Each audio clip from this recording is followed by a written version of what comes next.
Hey Rebels, hope you guys are staying warm. It's bloody freezing outside. Just thought I'd do this in a video because I was gonna put it together in a text format, but it just wasn't working. And I just thought that it was just going to be way too long and nobody would read it. And then I think this is important and that people can get something out of it. And so I just wanted to, hey Brucey, how you doing, buddy? Just wanted to just go through this sort of stuff because I'm noticing that seems to be an ongoing thing. Hey Farrell, how you doing, bud? And I thought that we could all get something out of it. Timbo, hope your hand's all right. So let's get into it. And if you're watching this later, just post some questions if you've got any, because I feel like we can all get something out of this. Okay, so this is just what I've noticed in general with the ones and the twos and the way everybody sort of communicates and connects. Just the simple things like we have a lot of yeah, good idea. We have a lot of kids playing up and down and moving through the ranks, and that's fantastic. And the one thing that I've noticed with this club, which is very different to most other clubs, is all that anybody wants is for you guys to just go and play your game the way you play it. Because if you play it the way you play it at the highest levels you can, we're going to win, always. And with so many kids and so many guys with lots of heaps of knowledge and experience, there's lots being handed down. And I noticed that the other day that, this is probably happening over a course of the season that I've been involved, there's lots of ones players, for an example, and I can only talk about the ones and twos, although there is a lot of, I know that there's a lot of kids playing in the threes and fours as well. In the ones and twos, I've noticed that before the games, how the twos go about their warming up, and then how the ones are interacting with them during the game and helping them out about positional issues, the way they're going about the hitting. I know I've spoken to a lot of kids about how they can, just attack and approach their at-bats. And you've got guys like Carpy and Farrell and Timbo, they're in there and having conversations all the time about how every player can just set up. And I think that this is something that we need to discuss, because we're seeing that some of the players are getting a little overloaded. So what they're doing is they're taking that information and trying to implement that into their bats or into their game straight away, which is fantastic. But then they revert back to the old ways. And the one thing I wanted to just discuss about that was that I personally had gone through a similar situation when I was a junior coming up into the ranks, and I wanted to just pass on this knowledge that I'd gotten from lots of other guys and how that helped me. And the one thing I want to discuss is being mindful of the changes you're making. So, you want to do as much as you can during training. You want to put all those things into practice at trainings and warm-ups. But also with warm-up, you want to find the balance. And let's just say, for an example, it's hitting. We want to find the rhythm in the way we go about what we do. See, hitting, for an example, is a bit like dancing, We want to find the rhythm in how we go and how we approach everything. So if we can get some, good swings, find the rhythm and find that center balance in everything we do, then we're going to find that great things can happen with the game. However, what I've noticed is lots of players look like they're over-swinging. They're swinging like really hard, and they're trying to get some maximum pop off their bat. And I want to say this is that, if we take a guy like Dave Maloney, for an example, which I think he's on here, if we take a guy like Dave Maloney, for an example, he's a very skinny bloke, but he has enormous power, because of the way he takes his timing and the way he goes about and approaches his at-bats. And so you don't have to be huge. I mean, you look at someone like right now, Jose Altuve. He's not a very big guy. He's a tiny guy, but he hits bombs left, right, and center. He's all over it. And so what I'm saying to you guys as kids is, let's find a rhythm. Let's find your center point in the way you hit. And if you find that you're getting lots of conversation about, it looks like you're overswinging, then there's probably a fault somewhere, because you probably don't feel like you are overswinging. So let's have those conversations. The one thing I want to just add to that is, because there's so much information going around and you've got so much wealth of experience just at your fingertips, is rubbing shoulders with the best. It was probably one of the biggest things I ever got. I was about 13, and I started playing in a senior age group, and I'm playing it. I was way out of my league. I'll be honest with you. The guys that I was playing against were awesome, and they pushed me to the brink of like, oh, do I belong here? And the one thing I had was I had a coach that came over to me and said, "Hey, just rub shoulders with the best. If that means you just stand next to them and you listen to the way they talk about baseball and softball, if you stand there and just listen to the way they interact, watch the way they approach their games."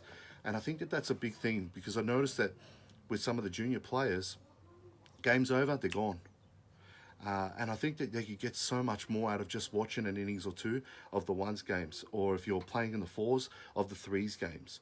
You know, stay around, hang around, and just watch. If that means you can sit in the bench for the whole game, that'll be awesome too, because I think you get so much out of it. You know, when we look around at the guys that we have in our teams, you've got some really great mentors there that you can tap into some great information. And so, you know, guys like Andy Karp, you know, he played college baseball. He's got lots of experience. You can see the way he approaches his games, and I think that that's really, really important to be able to touch base with a guy like that. He's got so much experience to offer, and he can approach it in many different ways. Justin Lake's another guy who's got some really great things to say about baseball. You know, Glenn Farrell, you hang around him long enough, and you get to get through all the stuff that he talks about. You know, you're going to find something you can take from those conversations. Another guy that I find has a lot to offer, because he's probably the biggest sponge I've ever met, and that's Alan Sullivan, Big Al. He's got lots of stuff to give you, because he loves to suck in all the information, and he puts himself in situations where he asks questions of guys that are well above anything that our juniors are playing, and they're the sort of guys that are playing or coaching at a level that our juniors aspire to be at. So, you know, you can get so much out of him, and he'd be a good model to follow about what it takes to be a great sponge, you know, and what it means to rub shoulders with the best. You can get so much out of a guy like that. Then on top of that, you've got guys like Tim Reed going on to probably have a really, really great career, and he studies his pitching. He's always working on something with his pitching, and there's so much we can get out of that sort of guy. But you've got to be around him, because he's not the sort of guy who's going to come and tap you on the shoulder and say, "Hey, you need to work on this." Although I wish he would. There'll be, and I know you're watching, so Tim, get your finger out and do some work. The other thing is, if you're a junior, just be around, and then eventually you'll hear the conversations he's having with his guys and his teammates and his coaches, and then you'll see the sort of things that you need to implement at your trainings. The other guys like Dave Maloney, if you stand around Dave Maloney at a ballpark, you'll hear the way he talks about baseball, and you'll hear about the way he approaches it, the way he sees the game in a different way, and the way he loves to have an impact on the way things are going. And Andy Malthouse is probably another one. Loves it. But he's got little bits of gold to offer everybody, especially juniors. And I think that that's really important. Hi, Will. Will's another guy, 250 gamer this weekend. You know, he's got some stuff that he can give you too. Good models. You've got heaps of role models around you that you can utilize to tap into information. However, you've got to be there. If you're a junior player and you're not hanging around, if you're a junior player and you're not connected, then this is a big step up.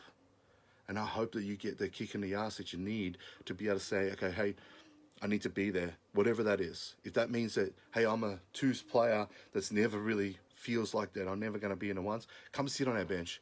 More than welcome to be there. I'd love to have you there.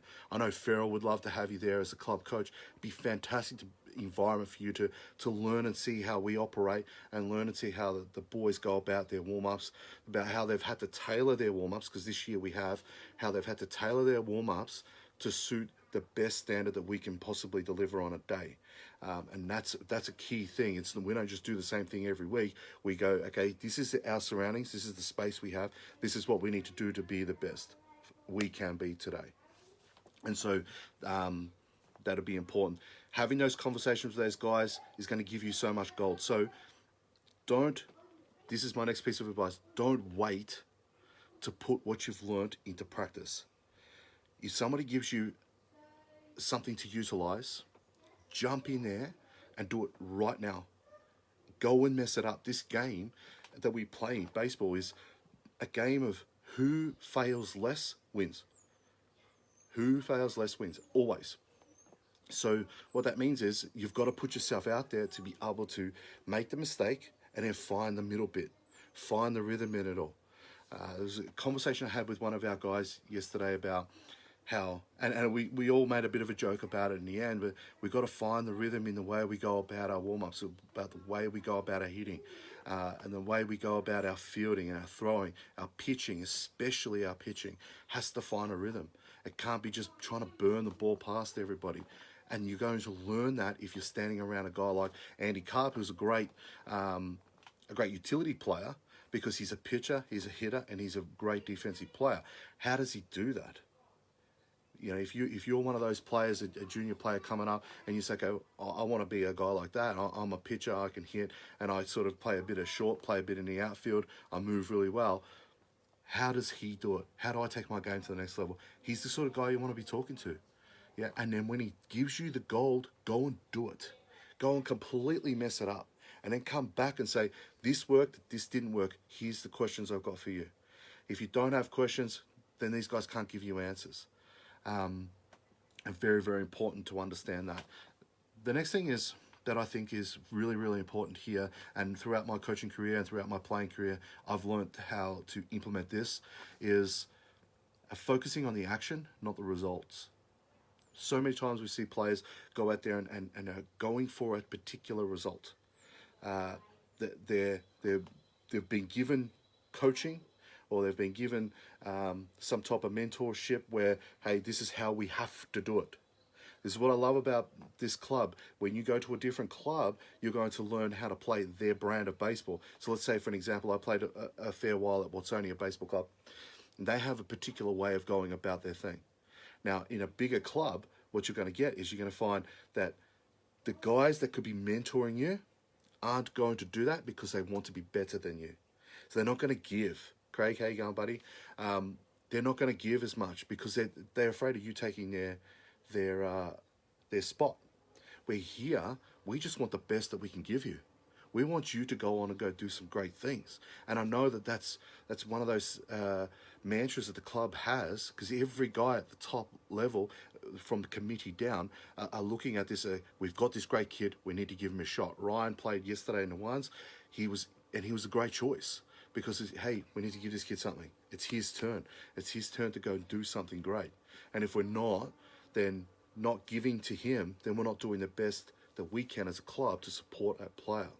So when we focus on the action, not the result, we can then look at things as, instead of trying to find the result and having our action and our body all out of sync, to getting our body in sync and centered into where we are and what we do great and into our strengths, and we step into our power. So from positive actions come positive results, always. So if we get that action right, we're going to get the best out of ourselves, and we're going to step into our power. And I think that that's ultra important. And out of all the players I've ever coached and ever played with, this is the sort of things that they did. They always put themselves in a position of power, not a position of weakness, trying to keep up with whatever is happening. If you don't hit home runs regularly, you're not a home run hitter. Yeah, and in our competition right now, you're not going to see many guys hit lots of home runs in a year. You might see them, you probably count them on one hand. Okay, so let's look at trying to drive the ball into the alleys, get control of our body, get control of the way we approach our bats. Take note of what our mentors are doing. If you don't have one, find one. Okay, there's so much gold out there in this club right now. There is so much, and I'll keep going over it, but there's so much wealth of experience. You know, our twos coach just did 250 games at one club. Now, that's just not one club, and I'm not sure what he's done at Preston and throughout the rest of your career, Will. But you know, there's something there. He's got something to give you. What is it? And if you're not having those conversations with the guy, you're not going to get it. Okay, I'm not sure how many games Andy Carp's played. And, you know, he's obviously had a very long career, and he's played at such a high level for such a long time. What has he got to give you? How can you better yourself by just being around a guy, watching the way he goes about his thing. Yes, let's go to training and implement as much as we can, but also we want to find a way of utilizing our mentors to ask them questions so that we can make it even better. Because if we're not asking those questions, they can't answer questions. Okay, they're just going to see little pinpoints and go, you need to fix this, you need to do this, this is how you do this is how you do that. Instead of saying, oh, how's that feel? And then you saying to them, this is what's happening for me. This is how it's feeling. I'm feeling off, I'm feeling unbalanced, whatever it is. And then they can go, okay, this is what you do for that. This is how you go about that. This is the drill for that. And that's how our mentors can support us. But we need to be in a position where we can learn. So again, if you play in the twos or the fours, do the best you can. And I know you guys have got to work around parents and stuff like that. So and I can appreciate that can be tough. Whenever you have an opportunity to sit on a bench of the next team, the threes or the ones, go ahead and do that, because you'll get to understand how it's played at the next level and how those guys that have been there for such a long time, like your Darren Verrills and your Al Sullivans and those sorts of guys, are able to then support you to move on to the next level. You're a stepping stone. Each team is just a stepping stone to the next team, yeah, inside a club. And all we want to do is give you the best we possibly can. But we need you to be there. We need you to be around. We need you guys to then take responsibility for your own game and say, okay, yes, I train over here, I play over here in the summer. Who's here now to support me in my growth as a player? And then how can I give that to somebody else? I think that's really important. And I'm open for questions if you guys got any questions about that, or if you've got any comments to add to that, because I feel like that's something that we could all contribute towards. And there's, like I said, there's a wealth of experience here. So if you have any questions, post them up. If you've got any comments, post them up. And let's work together. Because the only way this club's going to win the whole thing, all the way through, is if we work together. And it's not just a training, it's on game days too. You know, it's the simple things. Al keeps bringing it up about cleaning the dugouts, raking the ground, looking after the simple things. Because the way we do our simple things is the way we're going to do the big things. The way we approach those simple things that we consider simple, right? Even as simple as, hey, maybe you should wash your uniform, okay, which I'm guilty of that this week. Just the way you approach those simple things can have a major impact on the outcome of every week. The way you approach your mentors, what you get out of the guys around you, that's gold. That is gold. And if we're not connecting to those guys, if we're not connecting to that information on a regular basis, we can't give it, we can't learn, and we can't grow. It just won't happen. And there's so much experience here. You guys should be tapping into it all the time. Even some of these guys that I mentioned today tap into each other to support it. They, you know, like I know that there's been times when even Glenn Farrell's need help with his hitting, and he's tapped into the guys around him. Hey, what have you noticed in my hitting? How can I make that better? How can I improve? You're right, Timbo, I do think. You know, and so how do we go about that? How do I support that? How do I support myself? Yeah, and Sophie, thank you so much for posting that. And that's really important. I really love that your son wants to be around it, you know, and I'm sure that it kind of annoys you to a degree that he's just always wanted to be around a ballpark. But the more time he's around the ballpark, the more he's connecting with the older guys that have been around for such a long time, the more he can grow. And I love that. I just love having kids sitting around listening to the way we go about our stuff. Okay, so yeah, if you got any questions, we can always post them later. It's not a big deal. I'm going to finish up now. Let's do the best we can to support each other. And even if you're a younger player, don't stress. Come up and say, hey, how you going? I saw your video. You know, this is what's happening with my hitting. This is what's happening with my defense. This is what's happening with my pitching. And if we can't find it, if we don't have the answers, we will connect you to somebody who does. This isn't about just us holding on to you, us holding on to our information. This is about growth and utilizing our experience for that growth to facilitate it all. So be great to see as many kids as we can hang around. The ones, I'm hoping that you guys can stick around and get there a little bit earlier and start helping out the twos a little bit more. That'll be fantastic, because you've got so much to give. You know, if you're a threes player that's been around for a little while, if there's any chance you can get to the game a little earlier to help out some of those fours and the juniors that are playing in those teams, that'd be fantastic. I'm not sure if you already do. You probably do. That would be fantastic, because there's so much to get. No, we were watching the threes, and oh, yeah, excellent. I love that, Sophie. You know, under 15s is fantastic. You know, to be there and watch some of the senior games, that's fantastic. I love it, and it's great to see. You know, if you can ever get down to watch the ones play, that'd be great too. And maybe you can sit the bench, you know, and help out with the coaching and get to see how it's played at that level. That'd be great. And we'd be happy to facilitate that for him. So I'll catch you guys later. Have a great weekend, and stay warm. See you guys at the ballpark next weekend, and go Rebels. Take care.